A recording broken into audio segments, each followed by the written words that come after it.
What's your Tyler Spag with my SmackDown review for on Halloween itself. Well, now it's over, but still. Happy late Halloween to everyone watching, by the way. Yeah. Overall, it was actually a solid episode of SmackDown, but yeah. I got a new Randy Orton figure, a new Ultimate Edition of Randy Orton face off of WrestleMania 20. I know I have the Elite of it, but who cares? You're going to see him back on the next episode of Showdown this Wednesday. Side note on that. And also, I know a lot of people are saying, your evolution is like the NWO. There's like too many members. Well, there's Triple H, Scott Hall and Kevin Nash, the Outsiders, Batista, Orton, Dom, Rhea, and Orton. That's like what? Or Finn Balor. My bad. I said Orton already. That's like what? I'm counting Nash and Hall as a tag team. Fuck it. Triple H, the Outsiders. I'm counting them as one team. Batista, Randy Orton, Dom, Rhea. That's like 7 members. So, yeah. But let's get on to this episode of SmackDown, the last one before Saturday's main event. And I'm not gonna review it because it doesn't look that interesting to me. But I will talk about it for the last match with John Cena. But yeah, I'm not a fan of these Saturday's main event. So whatever. I'll probably do a Superman movie review tomorrow. The new one I'm talking about. Anyways, it was in the Daily Center in Salt Lake City, Utah. And we started with the Timothy Stratton getting in the ring and said she has a bone pig, and then Nick Aldis comes out and tells her that she doesn't, or she's clear as told her that means no physicality, and then they didn't fight each other, but whatever. I don't give a shit about this. And then we get another, but before that, Morrissey Machine Guns are with R-Truth, and R-Truth is dressed as Santa Claus. Morrissey Machine Guns and R-Truth. What is it, a TNA reunion? Still, I might bring in the Morrissey Machine Guns because their new figures are coming soon. Then they get interrupted by the Mafia. I mean, the MFTs. That's led up to a tag match. And Sammy says if he was Harry Potter, he would cast a spell and shut him up. And yeah. The US Open Challenge was going to be answered by Nathan Frazier of Fraxium, but then Tommaso Ciampa comes out and then they argue, and then Dragunov says he goes for Nathan Frazier, which this was actually a damn good open challenge for the U.S. title, and yeah, no complaints about this. A really good match. A 4 out of 5. Yeah, no, I'll give it a 3.5 because it was a little too long, I think. And yeah, and afterward, DIY and Fraction were brawling all the way to the back, and then Tama Tonga holding the U.S. title. Oh, what? Anyways, then Carmelo Hayes defeats Kid Wilson. What do you expect? The Miz got involved, but it did not work anyways. Whatever, it's just a short match, but still.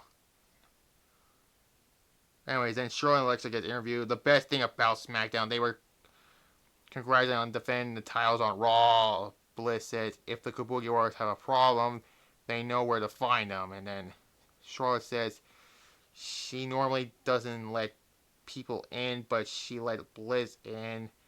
And then says Naomi has not held, and that is why she doesn't have any friends in that, but still.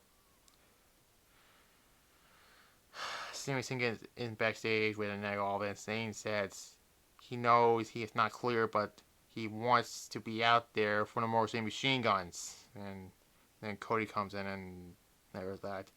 Then we got Alexa Bliss defeating Nia Jax. It was okay. And there's that. Next week they're gonna do Charlotte and Nia next week. 2 out of 5 I'll give it. It was okay. Anyways, then Soul and his Mafia comes in and they saw Ray Phoenix. And yeah, nothing about that really. And there was a Damian Priest field package. Then more stuff with other people that had no business here. Like, when I say no business here, I mean why they're getting screen time. That's what I meant to say. But the best thing about it was Chelsea Green getting scared by Nikki Cross, who came out of nowhere, literally.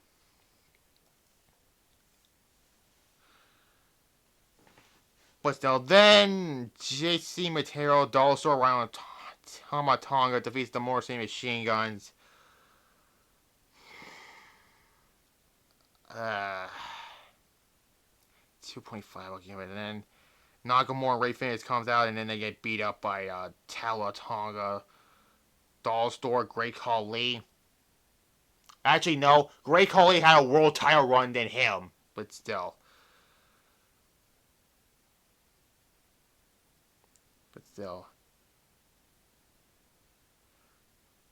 Anyways, then we get the contract sign between Drew and Cody.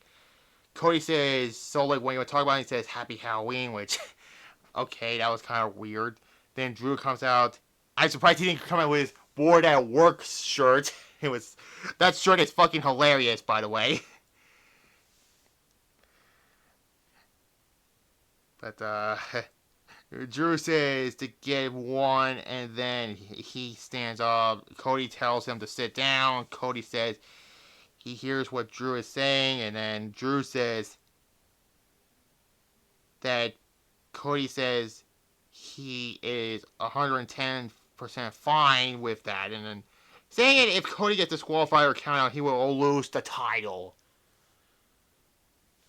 I don't like that stipulation at all, really.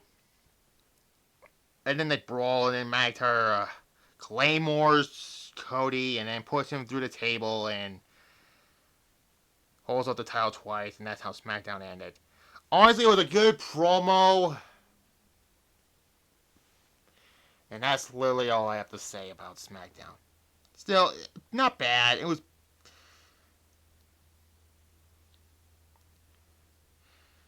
And, yeah, I'll give it a... I'll be minus. Yeah, I'll be minus. So I'll do my Superman movie review tomorrow, and then Sunday... I don't know what I'm going to do on Sunday, really.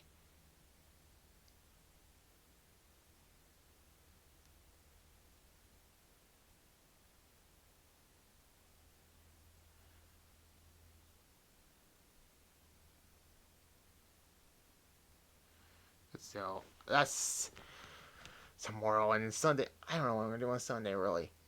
So, yeah. Like this video, comment below, subscribe to this, share my notification bell, as well as we're in November for Survivor Series, and I'll do my Survivor Series reviews on Thursdays. That'll be 1996, 2005, 2013, and 2015. There.